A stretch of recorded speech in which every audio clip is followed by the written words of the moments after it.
Welcome to the Four Listeners Program. Welcome aboard, everybody. Thanks for checking us out this week. What up, everybody? I'm Spear, and on the mics with me this week is the Z-Man. What is up, Z? Sexy motherfucker shaking that ass, shaking that ass, shaking that ass. Bow, bow, bow, bow. Sexy motherfucker. Wow. Okay. Wow. All right. On the other mic is the mighty Ganthor. What is up, Ganthor? You better now? Am I better? Yes, I'm better now. I emailed you asking if you were okay, and I got no response. I also said that, and I got nothing. Of expecting you to not show up because you're dead. Well, I'm not dead. I'm still here. Clearly, but I've been wondering for 2 weeks. Everything's okay now. We're all right in here now, and we're good. We have a guest, right? We do? Yeah, we do. Okay, you want to bring him in there, Z-Man? Yeah, this is my buddy Krusty. He's a Boston dude. Boston dude. Hey, what's up, guys? What is up, Krusty? And Krusty is here to help us talk about this week. Something must be done about Burning Man. Hold on. So what's wrong with Burning Man? Nothing. There's nothing wrong with it. Why does something have to be done about it? Something has to be done on our lack of knowledge. I don't know anything about it, and I'm trying to figure it out. Because, I mean, maybe I want to go to this thing next year.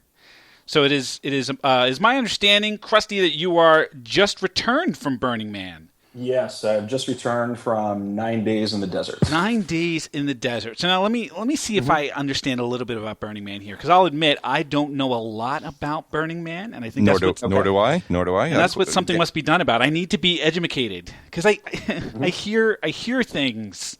I hear things. So let me see if I understand it. So Burning Man is a long festival that has art, has a lot of like folksy cultural type of stuff, has this giant 5-story wooden man in the middle of the desert that gets lit on fire at some point during the proceedings, and around all of the festivities there's concerts and music and art installations, and that's the beginning of it. You have the gist of it, except that's not so much the beginning of it as like that's largely what is happening like throughout the whole week. It's not like it's a festival that builds to a moment. It's just kind of happening at all times.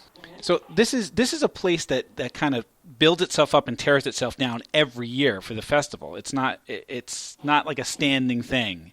Yeah, that's correct. And I think that's part of the idea behind it. Like, it's supposed to be this kind of crazy ephemeral experience that you're able to have, which is why the centerpiece is the man in the middle that gets burnt down the second to last night of the whole thing. So do you have any? Is there any particular significance to the Burning Man itself? Like, why is the festival there? I mean, we've been doing the Burning Man festival now for a few years. I mean, 30 years, right? So where did all of this start from? Do you happen to know? So I don't have a whole lot of insight as to why it is a man that burns. I just know that it started out as a smaller group in San Francisco that just did this on the beach, and it kind of evolved and grew, and that's why it moved to the desert. That's not what I heard. What I heard it was a bunch of dudes spent the night with Spear's mom out in the desert, and that's what they all felt like the next morning. Oh, man. Oh, I hate you so much, Ganthor. Anyway, so the Burning Man has gotten larger year to year. Like, I think the first year they did it in '86, it was 8 feet, and then it went to 20, and then 30, and then 40, and then 50. And then this year, it was a 43-foot Burning Man, I think. Which is smaller than, because 2014 it hit it at 105 feet. That's right, and I think that was the largest. The largest was in 2014. It was crazy, absolutely insane. I think it goes with like a theme each year, and this year's theme was Da Vinci's workshop. So the man, if you could like walk into the whole plaza where the man is built, and it's not just like a giant scarecrow. It's like this giant man on a wheel with like wooden gears and contraptions that kind of rotate him on 2 different axes. So it's people that build these wooden gears into large contraptions and then burn the whole thing down. So the Vitruvian Man, then, if it's in a wheel like that, if it's Da Vinci. Yes, exactly. Yep. Wow. Krusty, did you go with other people? I did go with other people. How many? Let's see. I went in an RV with 7 other people, and we were in a camp of a total of 50 people. And did you know, have those 7 people been there before? Let's see, like half of them had been there before, and the rest of us were virgins, as we are called. Virgins, all right. So is it possible to do this without going with someone who knows what the fuck's going on? Because this seems like a lot of insider knowledge is going to be very important in this.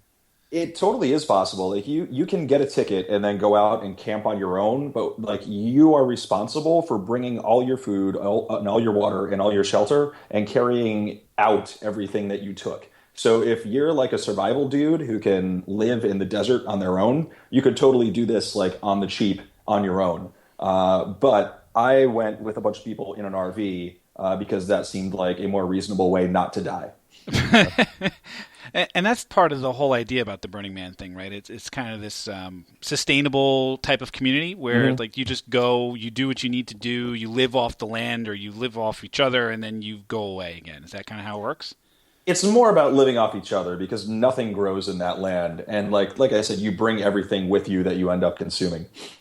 So so aside from the folks that you were in that camp with, what's the socialization like? Is it, you stick with your group, or is it kind of there's this, hey, I'm with all these people, and it's kind of like Woodstock, where you're just kind of all being in the same space? It's much more Woodstocky, especially if you're there for the week, because you can show up just for the weekend, but we didn't do that. We were there for like 9 days. Jesus.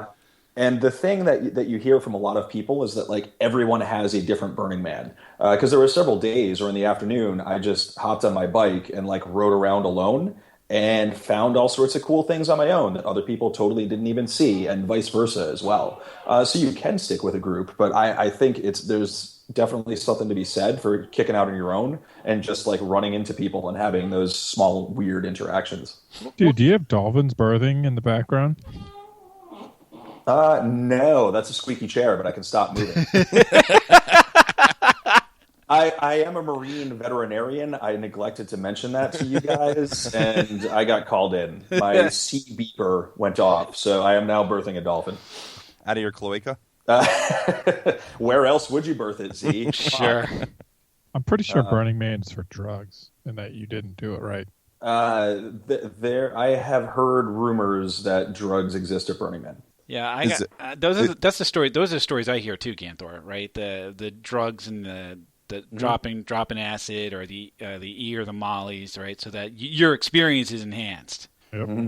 Is there a lot of booze? The E or the mollies. Yeah. Is there a lot of booze? There was surprisingly little booze. I mean, there was booze around. If you wanted to find it, you could get it. But I was less inclined to drink because you're in a desert, and if you have a bunch of drinks, like the last thing I wanted to do is wake up hungover and thirsty.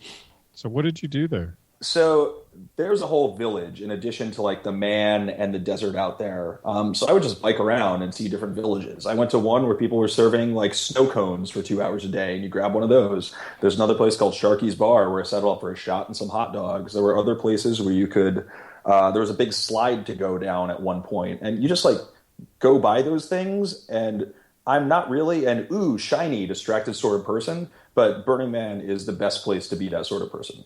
And there's no money involved, right? So how do you acquire a hot dog and a snow cone?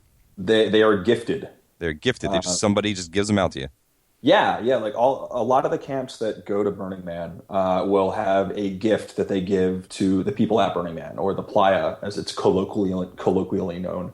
And they just like bring certain things and give them out to people. So it's called a gifting economy, but it seems like less of an economy and more just giving people shit when you have shit to give. So the really interesting part about all of this is that it feels like that you have to be two things. You have to be a pretty outgoing person, and you also have to be willing to submit yourself to adventure, right? Which if you're in IT, you don't normally get those two things put together in one person. So, like, I mean, I can be outgoing, but I don't know how willing I am to submit myself to adventure sometimes. Like, I don't know if I'd be willing to... Whoa. What? The guy who went to Sex Ren Fair toy shop that was during is my... worried about being adventurous? That was during my yes year, dude. I mean... By the way, you could probably find one of those at Burning Man if you look.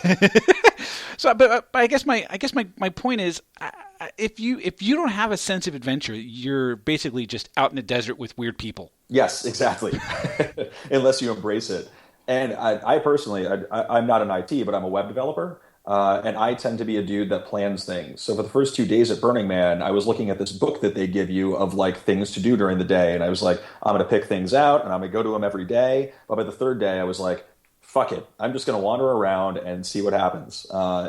It's such a hard mindset for me to get into. And that's one of the things that I took away from it. It's like, okay, don't plan it. Just look at what's shiny because there's a lot of shiny things to occupy you. This sounds like a FOMO sufferer's worst nightmare. It totally was until a friend of mine that I was camping with kind of flipped the script on me. Because at first I was like, I'm going to miss the majority of what's happening at Burning Man. He's like, yeah, but like you're going to experience 4% of it, and that's going to be an amazing 4%. Like you're going to miss 96% of Burning Man, but just be cool with that and enjoy what you do. Yeah. So when it comes to music, are there established acts that go to Burning Man, or is it generally like people just making music no matter where you go? There were both. I mean, there were a bunch of well-known DJs that played. I know I didn't see them, but like Skrillex and Tycho played. I heard Diplo was there. But there's no like these are all words that Spear does not know. They sound like Transformers to me right now. Like they sound like Transformers having sex. That's what Skrillex sounds like. Yes, Skrillex definitely sounds like that. But there are like super established DJs, but there's also like people just making music on their own at their camp, and you can walk by and start dancing with people if you want to. So the biggest question I have for you though. Yes. Were there any Pokemon? No, wait, hold on. Did you just ask this guy if he played Pokemon Go at fucking Burning Man? Yes. Well, here, he did. I had to clarify because we were asking with Pokemon Go, or did I see people in Pokemon outfits? Because the first one, the latter, I can guarantee. The Pokemon Go was the question. Catching them all has a very different ring to it at Burning Man than Wow. it does when you're walking around with your phone. Many of the pictures that I see of Burning Man feature people with very little clothing on. Mm-hmm. How much of that did you see? Oh, plenty. Settle down, Spear. Well, hey, you know. He wants to know if he saw some titties. They were available for seeing at Burning Man, yes. Well, it's not just females too. I mean, let me rephrase because that's actually a terrible way to put it. People are allowed to express themselves in any way they like at Burning Man, and that is one way in which people express themselves. There it is. They're not doing it specifically to be seen. Right. So with like paint, they paint the bodies. I mean, they turn themselves into works of art. The people that are walking around. So it's not just nudity for nudity's sake. It's right. It's whatever expression that they have, and sometimes they'll express themselves in body paint or what have you. And some of these outfits are absolutely incredible. What kind of outfits? Let's see. A lot of outfits with like mounted blinking lights on them because you're biking around in the dark at night, so you want to be able to be seen. I've also saw a woman like walking around on those giant circus stilts and with like a giant bee costume. Just like middle of the day, we were riding our bikes around running an errand, and there she is on the dance floor, and you're like, huh, all right. Let me ask you these questions then. What was your favorite thing you saw? Oh man, I still don't have a good answer for that yet, to be completely honest. How about most memorable? Most memorable? I think there was one particular art car that I really enjoyed. I believe it's called the Forest House art car.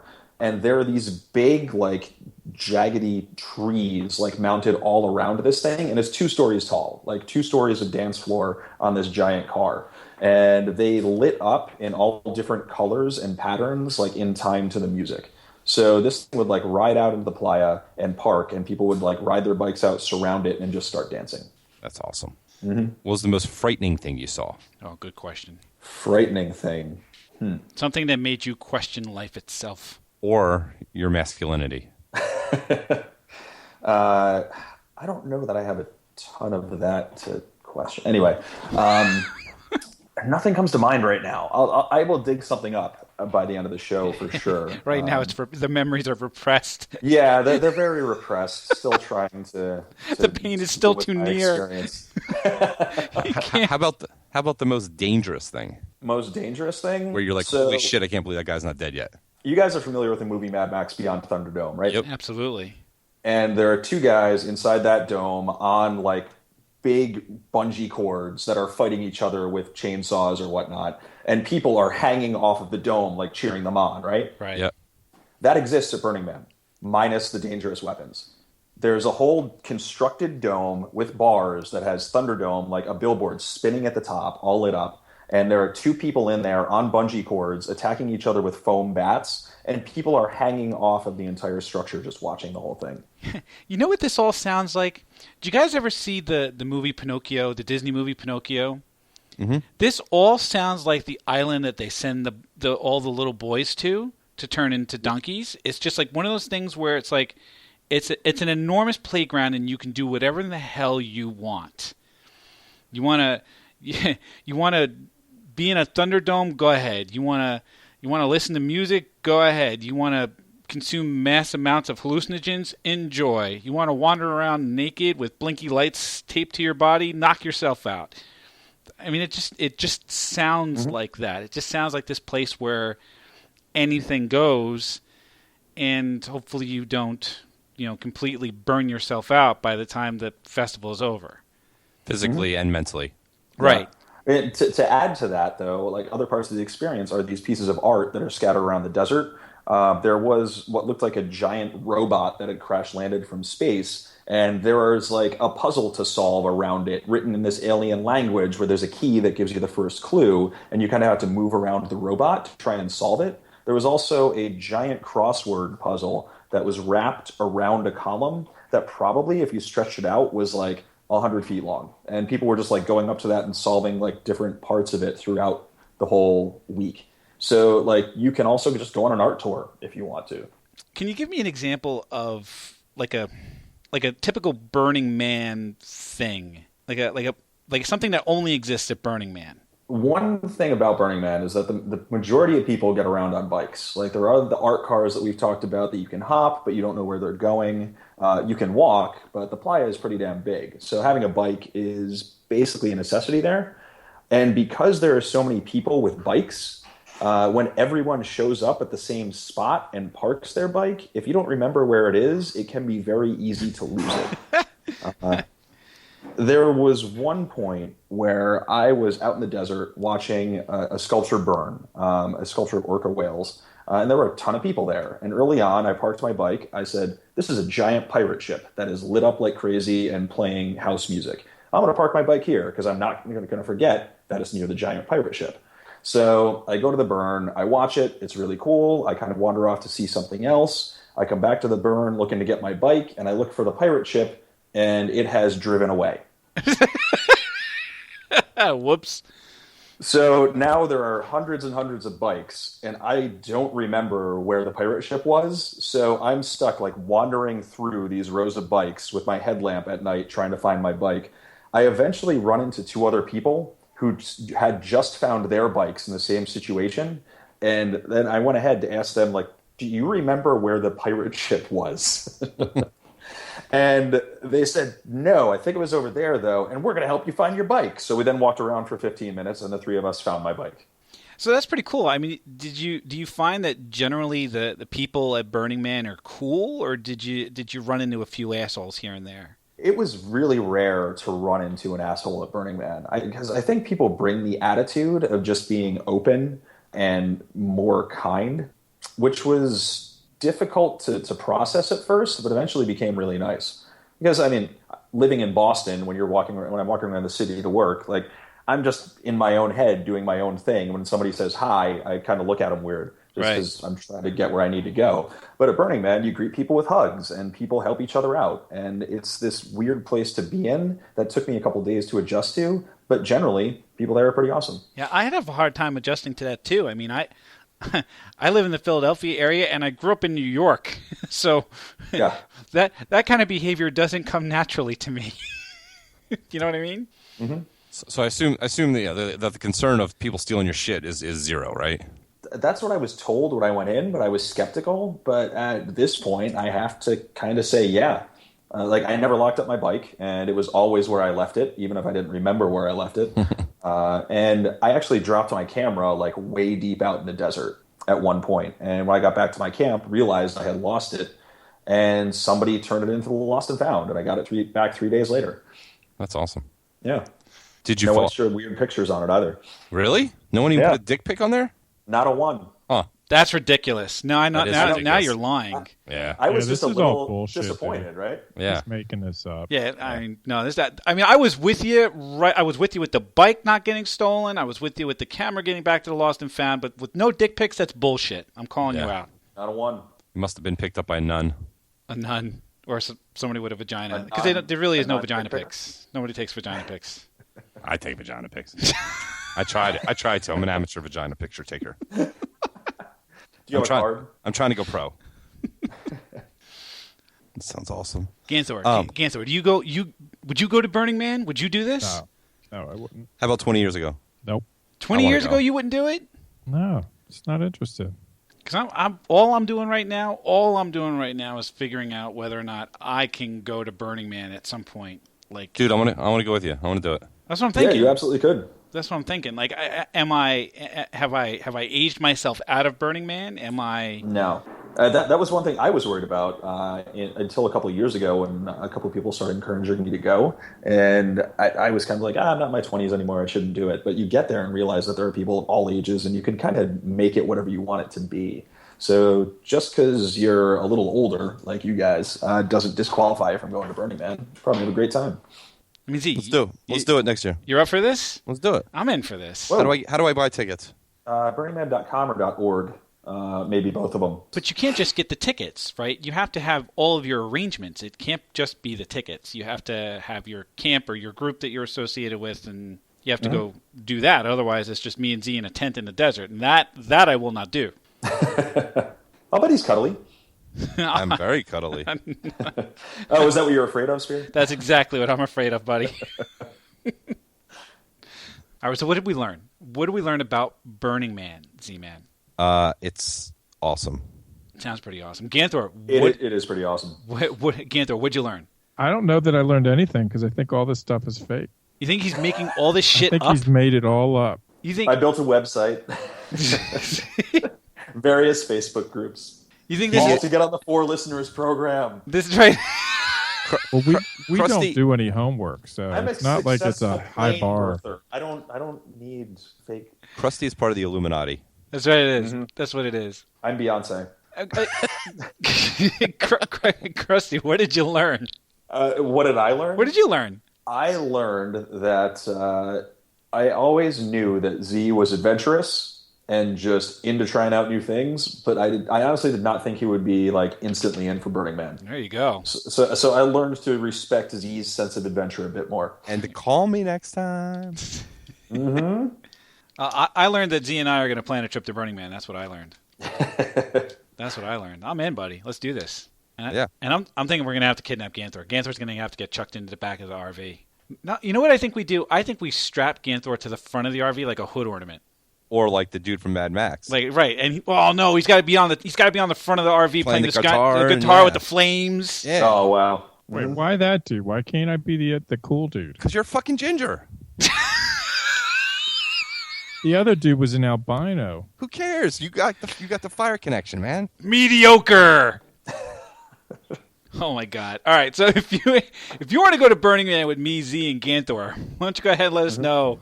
Ganthor doesn't know, but he's going. Why don't you go ahead and let us know on the Facebook page, facebook.com/4listeners or 4listeners.com. You can check out the show on Stitcher Radio, on iTunes, or on Google Play. Just search for 4 Listeners, and we'll pop right on up. And you can tweet at us on the Twitters at 4 Listeners. Krusty, thank you very much for enlightening us with your tales from Burning Man. Glad to be here. And we thank... I got to hold on. Whoa. I'm trying to get out of the show. I know you are. I got a little housekeeping. Oh, what? Just a big shout out to Trivia Geeks. Last week we did not record. There were some emergencies and other weird things, but Z-Man was still on the airwaves as a guest host on Trivia Geeks. I believe it's triviageeksshow.com. Episode 43. I haven't figured out how their episodes work on their actual website, so if you go to 4listeners.com/4listeners, you can see the post that they put on our site, letting us know about this, as well as their Facebook page, and you can listen to me do some trivia. Did you win?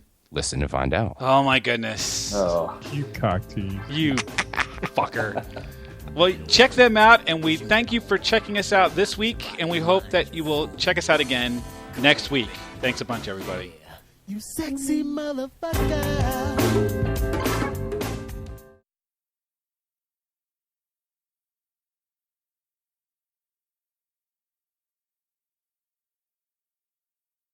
Some camps had showers. Some camps were focused on like shower-based activities, so you could get a shower if you wanted to. I'm not sorry. What's a shower-based activity? like steam bath sort of things. Oh. Mm-hmm. He's being coy. There's some sex going on in those things. I'm sure there was.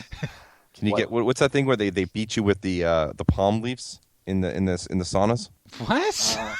Like a German or like a Polish thing or something, like, or like a Russian or something, and they have those like the schmelzing or something. No, all right, never mind. Yeah, maybe on your own on this one, Z. All right, that's cool. Ganthor, they're having sex in the showers, and they're getting beat on with palm fronds. What the fuck, Ganthor? Dude, do you know how this tall I am? established. Do you know how difficult that would be? To have sex in the Plus- shower? Yeah, plus I'm kind of creeped out by communal showers. And palm fronds? No, palm fronds don't bother me, just the shower.